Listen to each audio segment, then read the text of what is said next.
Israel, Iran మధ్య భీకరమైన దాడులు జరుగుతున్నాయి. ఇది మూడో ప్రపంచ యుద్ధానికి దారితీసే ప్రమాదం చాలా స్పష్టంగా ఉంది.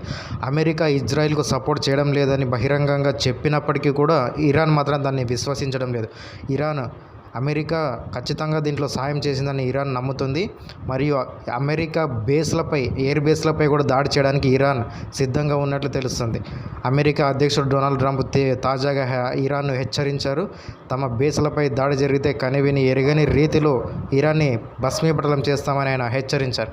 కానీ ఇరాన్ మాత్రం ఎట్టి పరిస్థితుల్లోనూ వెనక్కి తగ్గేటట్టుగా లేదు. మొదటి నుంచి అమెరికాకు వ్యతిరేకంగానే ఇరాన్ అధ్యక్షుడు మరియు సైన్యం వాళ్ళ దేశం మొదటి నుంచి అమెరికాకు, ఇజ్రాయెల్కు వ్యతిరేకంగానే మాట్లాడుతూ వస్తున్నారు. కాబట్టి మనం దీన్ని చిన్న చర్యగా తీసుకోవడానికి వీలేదు. ఎంతో ప్రమాదకరమైన చర్యలకు మూడవ ప్రపంచ యుద్ధం అణుబాంబులు ప్రయోగించుకునే ప్రమాదాలు కూడా దీంట్లో స్పష్టంగా ఉన్నాయి. ఎందుకంటే తాజాగా పాకిస్తాన్ కూడా ఇరాన్కు సపోర్ట్గా నిలిచింది. ఎందుకంటే ముస్లిం దేశాలు అన్నీ ఒకటే అనే భావనతో పాకిస్తాన్ ఇరాన్కు మద్దతు ప్రకటించింది.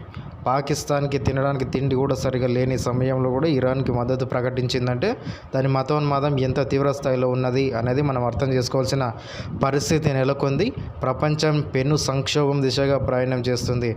ఇరాన్ కూడా ఎక్కడ తగ్గకుండా ఇజ్రాయెల్ ప్రధాన నగరాలు, రాజధాని మరియు ప్రధాన పట్టణ నగరాలపై బాలిస్టిక్ మిజైల్స్తో జరిపిన దాడిలో ఇజ్రాయెల్ భవనాలు నేలమట్టమయ్యాయి.